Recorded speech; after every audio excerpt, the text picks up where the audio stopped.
Are you the one who runs this place? I am Bromo, this is my house and these are my girls. I like my girls. And if you like my girls too, then you'll pay for it, 50 gold pieces. Most of it. Wow, even Borat goes harder than this.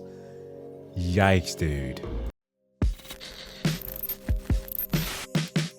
So, for those who are unaware, just like myself a few minutes ago, we are getting a Gothic 1 remake. This one is coming on PS5 and quickly wanted to check out the trailer before we dive into the main video of the day, so let's watch. It's a PS5 exclusive and, well, PS4 as well, but yeah, kind of wish that it also came out on PC.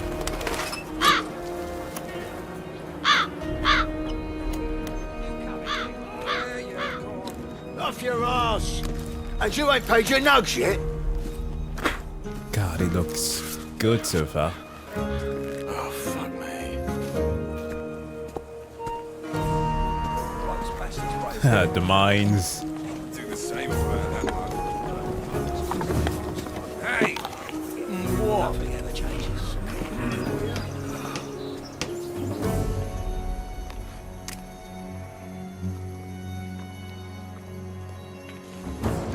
Hey, you! Get out of here! Calm down. I'm going. Good choice. You have a good day too. Just like how everybody used to wield a sword. This is a joke or what? Everybody has a club. The reason you're still breathing! Stop! What's it, you idiot? What a fool. Oh, snappers. One at a time, boys. There's the life. You had your share, mate. Get lost. Get lost. Nobody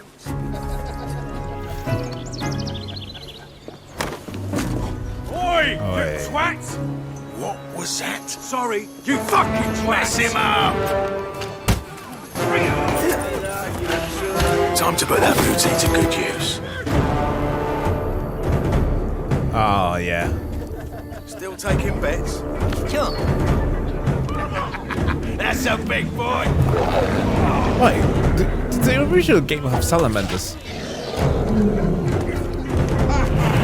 Come on, fry him! Yeah! I really thought you could get away with this, eh? Wait.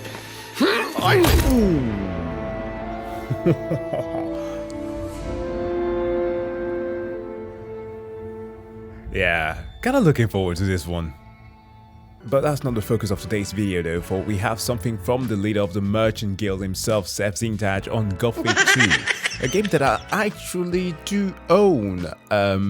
I think that I have the gold edition of it. Hell yeah. Yo, check this out. Okay, because I just installed Windows 11. So it's kind of trying to configure. One eternity later. 3 days. Oh, something happened. It's alive. Oh. Do you remember back in the days when just launching a game was an event?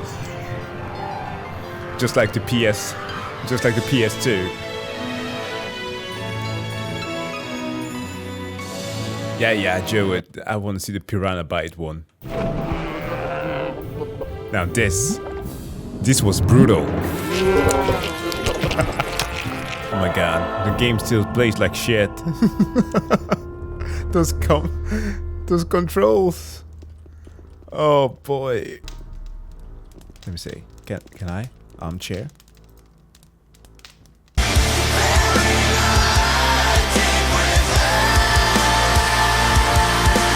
Hells the fuck yeah. Imagine that something like Assassin's Creed that had basically turned into a fantasy RPG can't do this. You can't sit down on benches in AC. Drop a key. Oh, those jumping mechanics. Oh. Can it do the kick? Can it do the kick? Come on, do the kick. I know you can... Wait, come on. Yeah. Can it... Yeah! The Van Damme kick. I'm so sorry. I'm getting sucked in here by nostalgia. This is not what I was supposed to do, but yeah, I'm just happy that this game is actually still working.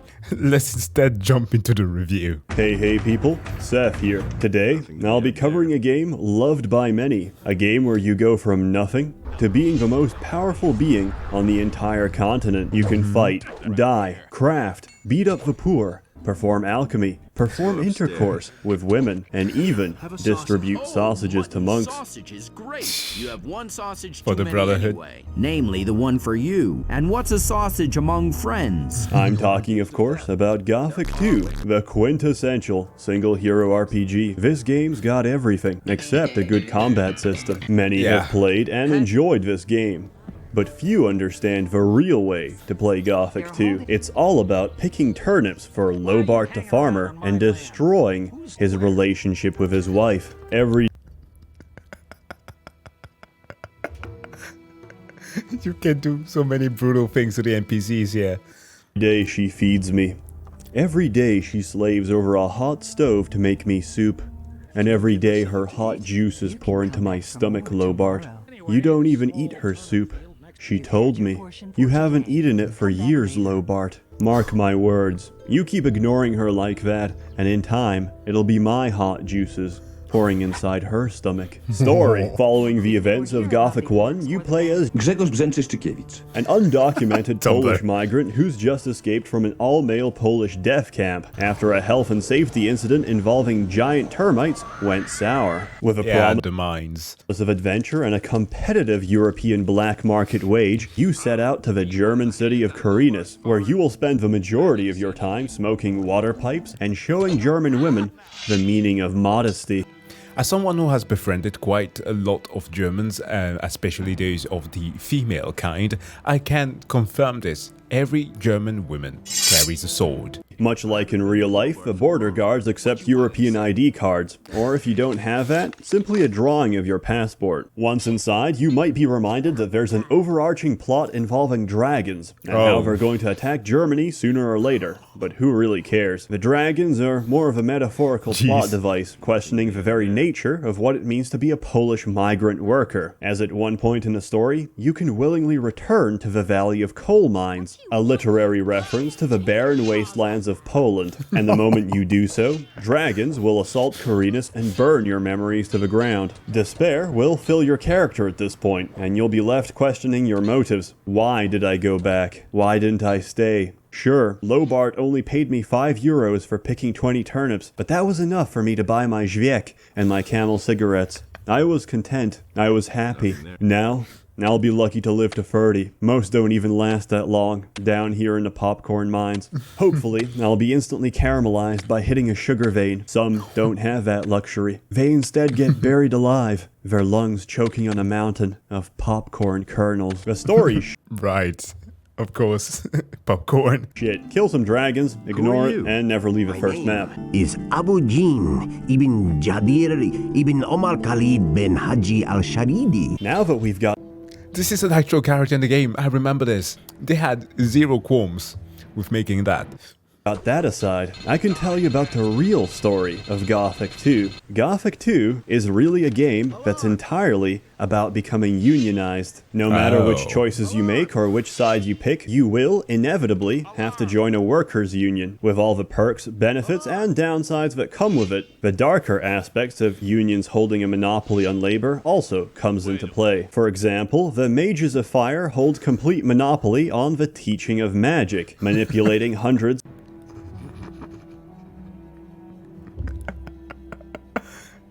Okay, it's about the best depiction of them that I could have imagined. Thanks, Sseth. That is now my headcanon. of young men to undergo year-long on the teaching of magic, manipulating hundreds of young men to undergo year-long unpaid apprenticeships with a promise of obtaining union membership, during which time they work 60-hour-long weeks without compensation, only to be chewed out at the end of their apprenticeship because they don't meet the high standards the mages dictate, which are entirely arbitrary. Zardas, a magician who's not unionized with the Circle of Fire, is branded an illegal official practitioner of magic because he refuses to pay extortionate guild fees, which won't ever be used to serve him or defend his rights in a court of law, but instead to economically enthrall the market and prevent any competition. Similarly, the militia and paladins of The Brotherhood. These guys are fucked. Carinas hold a monopoly on force. Any significant weaponry is seized. Any appropriate means of defending yourself from the hordes of orcs just across the valley is an exclusive privilege afforded to you solely through membership with this despotic union. By their nature, they don't produce any goods, so they forcibly take food and supplies from the townspeople and the surrounding farmlands. Yeah. Of course, the farmers lacked any means to resist their demands. That was until the magic barrier holding in the prisoners from your Polish death camp exploded. Many of the armed convicts fled north. Such as Spotting an yourself. opportunity to antagonize the Paladins Union, Onar, one of the major landowners in Carinas, hired the escaped men as mercenaries and broke away from Carinas. Yeah. All trade was shut down. No food would come to the city. And if the Paladins dared try to collect, they'd be sent home in body bags. Hell so, yeah. Onar and his mercenaries form the third and final union. They have a means to defend themselves, but they also expand aggressively. Now, you should definitely get to work with Onar, because you can later on betray him. And what I can always see there is that he did the best tactic ever, which is how you can bypass so many levels of the game by getting yourself the snapper transformation. Where is it? You can either buy it from a dude or you can find it in a cave. I can't remember exactly, but genius strategy. Coercing other farmers to join him or risk having their livestock killed and crops burnt in a series of unfortunate accidents, demonstrating the price of not being unionized. For if they successfully absorb the remaining farmers, they will hold a complete monopoly on food, and then all they have to do is wait while the rival unions starve to death inside their own walls. I shouldn't be surprised that he got the swamp weed. I'm sorry that I'm not exactly commenting on the story that he's making right here, but the swamp weed here is top-notch Zaza. I'm not a weed smoker, but when I got to try this in game, I thought to myself, wow. Can we get much higher? I guess he's going to explain what he does. Video games. Gameplay. Gothic 2 uses high-octane, adrenaline-fueled design choices to bring you hard-hitting, visceral combat that requires you to click at the right times to continue the combo. You'll need a seatbelt for this experience, because you're gonna think of hanging yourself an awful lot. On the plus side, you have an infinite inventory, because you'll need all that space for the turnips you'll be picking. This German RPG came out at a much simpler, more innocent time in gaming. Now look how far we've come.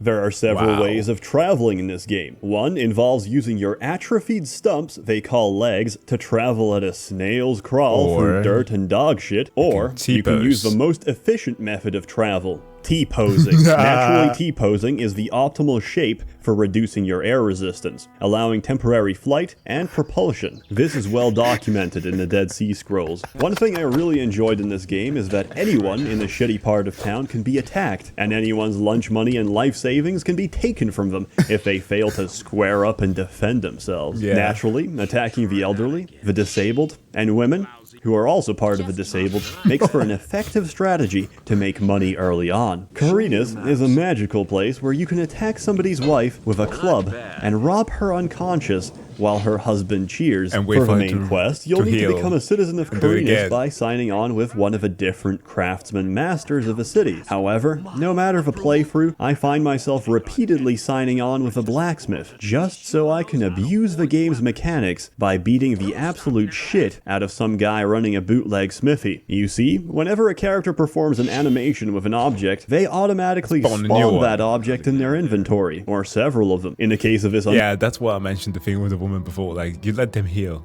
then they'll recover their inventory, and then you can do it again. It's pure evil.